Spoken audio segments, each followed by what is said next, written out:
Olá, tudo bem? Sou Alfredo Oliva, sou professor universitário e hoje eu quero voltar a falar de Byung-Chul Han. Quero dar continuidade à série sobre a sociedade paliativa, né? Vocês devem ter percebido aqui que meu cenário está diferente, né?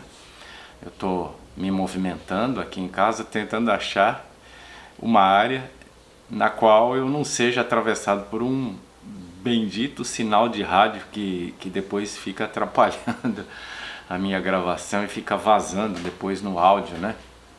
Então eu tenho a esperança de encontrar um lugar, uma forma, sei lá, uma estratégia em que esse sinal de rádio não interfira mais na hora que eu estou gravando, porque depois eu não consigo anular esse sinal de rádio, tá bom? Então vamos lá, vocês estão vendo, tá? O cenário está diferente, tem alguns quadros, né?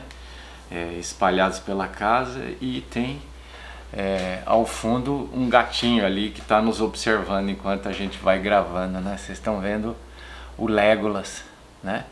À minha esquerda aqui, tá bom? Ele deve invadir aqui a qualquer momento a minha gravação, tentar subir na mesa e por aí vai. Mas vamos lá, faz parte do nosso trabalho, né? Respeitar o espaço dos animais que fazem parte aqui da família. Então eu quero me dedicar hoje ao quarto capítulo, né, cujo título, né, do livro Sociedade Paliativa, né, cujo título é A Ausência de Sentido da Dor, né? Então nesse capítulo o Byung-Chul Han vai mencionar alguns autores e autoras do passado que valorizavam a experiência com a dor para contrapor a fuga da dor na atualidade e, claro, o prejuízo que essa fuga da dor pode gerar em cada um de nós, né? Então ele começa tomando como exemplo Santa Teresa d'Ávila, né? Ele diz assim, ó, a mística cristã Teresa d'Ávila pode ser indicada como uma contrafigura de Monsieur Teste. Nela, a dor é extremamente eloquente. Com a dor começa a narrativa. A narrativa cristã verbaliza a dor e transforma também o corpo da mística em um palco. A dor aprofunda a relação com Deus, né? Então, ele está dizendo, claro, aquilo que todos nós sabemos, né? Que a nossa experiência ocidental cristã tem a dor como centro, né? Como foco, né? Vamos lembrar que cristianismo é segmento de Cristo e que Cristo morreu numa cruz, e a cruz é o principal símbolo de um sofrimento que é imposto de forma cruel, lenta, dolorosa sobre uma pessoa, né? Então, sobretudo no catolicismo romano, essa dor é simbolizada pelo crucifixo, né? Não só a cruz, mas a cruz com Cristo pregado nela, ensanguentado, né? Então, isso significa que desde o primeiro século e avançando, né? Porque quando ele está falando de Teresa d'Ávila, nós estamos ali na transição da Idade Média, início da Idade Moderna, né? Essa perspectiva cristã de valorização da dor não foi suprimida, né? Aliás, essa é uma questão que vai persistir do primeiro século até bem recentemente, né? A dor sempre foi valorizada, sobretudo nas culturas cristãs ocidentais. E ele está dizendo aqui, ó, através desse exemplo de Santa Teresa d'Ávila, né? Ele está dizendo, a dor, numa expressão cristã como essa, aprofunda a relação com Deus. Quer dizer, as pessoas entendiam a dor como o principal meio de se conectar a Deus, né? Tanto é que no âmbito do catolicismo romano, por exemplo, nós temos a figura dos pagadores ou pagadoras de promessa, que são pessoas que fazem pactos com Deus de que se recebem uma bênção, elas vão então submeter a ele um sacrifício, né? Vão subir uma escadaria com centenas, sei lá, dezenas ou centenas de degraus, né? Vão subir de joelho, né? Vão caminhar uma quilometragem absurda, né? Como expressão de sacrifício, e aquela experiência que as pessoas têm com a dor, enquanto elas estão pagando a promessa, é uma forma de relação com Deus, certo? Então, vamos lembrar disso, vamos ter isso como pano de fundo, porque o que o Byung está dizendo é que na atualidade as pessoas não querem mais sentir dor, elas estão fugindo da dor, e essa fuga da dor é visto pelo Byung-Chul Han, claro, com absoluta razão, de que isso está e pode se tornar um problema muito sério para todos nós, né?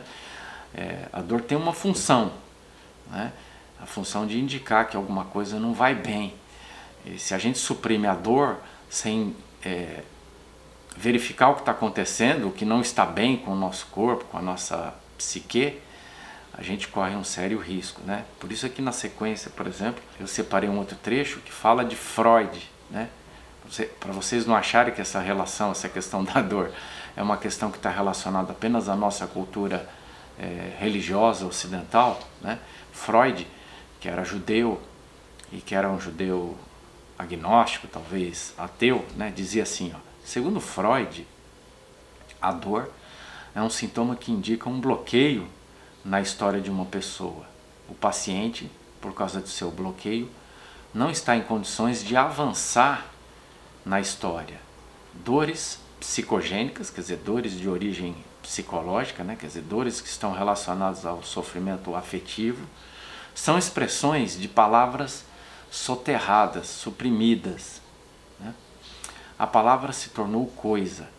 A terapia consiste em libertar a pessoa desse bloqueio de falar, tornar a sua história novamente fluida, né? Então, quando alguma coisa dói do ponto de vista afetivo, né? Quando alguma coisa está gerando sofrimento afetivo, essa dor que é gerada, essa dor de caráter psicogênico, quer dizer, essa dor que não tem a ver com um órgão do corpo, né? Uma região do corpo que adoeceu, mas tem a ver com uma experiência dolorosa, traumática, que esse sujeito está experimentando.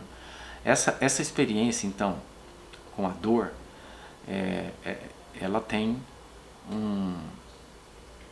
uma função, né? Quer dizer, você não trata apenas para suprimir a dor, você não dá um analgésico, você não dá um remédio para suprimir a dor, né? Como tem acontecido com muitas pessoas que estão tomando remédio de caráter psiquiátrico para perder essa sensação de dor, né? Quer dizer, você, claro, você pode, vamos lá deixar claro, né? Eu não estou fazendo nenhuma crítica a quem precisa ou quem toma remédio para suprimir a dor afetiva. Às vezes é bem importante que você preste atenção nisso. Às vezes é fundamental que a pessoa tome um remédio, porque a dor pode ser tão severa que pode de fato ameaçar a vida dessa pessoa, né?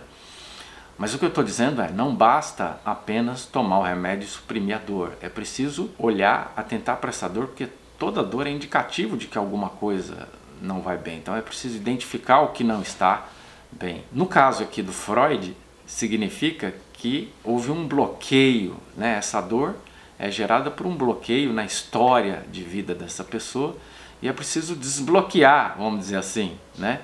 Para que essa história se torne novamente fluida. No mundo ideal, quando a gente está em sofrimento psíquico, se ele for muito grande, a gente deve sim procurar um médico, psiquiatra, que vai orientar a gente, que vai dar provavelmente um remédio para amenizar essa dor, mas a gente deveria simultaneamente fazer terapia para tratar aquilo que está gerando essa dor, né? Quer dizer, no mundo ideal, a gente não suprime simplesmente a dor, a gente trata a dor e trata também aquilo que está causando a dor, né? Eu acho que essa é a questão. Num outro trecho, então, ele diz, ó, a dor se coisificou, se tornou uma coisa hoje, em uma aflição puramente corporal. Que a dor não tenha nenhum significado não se deixa compreender unilateralmente como um ato emancipatório que a livraria, por exemplo, de coações teológicas. A ausência de sentido da dor aponta antes para o fato de que a nossa vida, reduzida a um processo biológico, é ela mesma esvaziada de sentido. O ser dotado de sentido da dor pressupõe uma narrativa que que insere a vida em um horizonte de sentido. A dor sem sentido é possível apenas em uma sociedade nua, esvaziada de sentido, que não narra mais, né? Ele está vinculando o sentido da dor à construção de uma narrativa. Esse é um tema persistente na obra do Byung-Chul Han, inclusive dos últimos livros dele, né? É sobre o declínio da capacidade de narrar na atualidade, né? E o Byung-Chul Han vai dizer que a capacidade de narrar declina na mesma proporção em que avança nas nossas sociedades a quantificação, né? Então estamos falando mais em números, estamos atrás de algoritmos e estamos deixando de lado a narratividade, né? Que é o falar sobre algo que confere sentido àquilo. Então, ele está dizendo que nós não podemos reduzir a dor a uma dimensão estritamente biológica, né? Ele está dizendo que a dor sempre tem que ter um sentido, ou seja, ela precisa ser narrativizada, porque através da narrativa a gente constrói um sentido para a dor, né? Então, voltando por exemplo inicial, né, de Santa Teresa d'Ávila, quando a dor, né, a pessoa diz, bom, eu estou sofrendo, mas eu estou sofrendo e esse sofrimento me aproxima de Deus, por exemplo, para usar o exemplo de Santa Teresa d'Ávila, independentemente de você concordar ou não que explicar a dor dessa forma é interessante, né, ou seja, ou não interessante, é importante que você preste atenção para o fato de que o Byung está dizendo o que é fundamental é que a dor tenha um sentido, quer dizer, que se construa uma narrativa religiosa ou laica, né? Ele não está defendendo que a narrativa seja necessariamente religiosa, ela pode ser laica, ela pode ser não religiosa. De qualquer forma, é importante que ela tenha um sentido, né? Um sentido religioso ou um sentido não religioso. Mas ela não pode ser experimentada como algo sem sentido, como algo estritamente biológico, né? Então, toda vez que a gente experimenta um sofrimento, esse sofrimento precisa, a partir dele é preciso construir um sentido.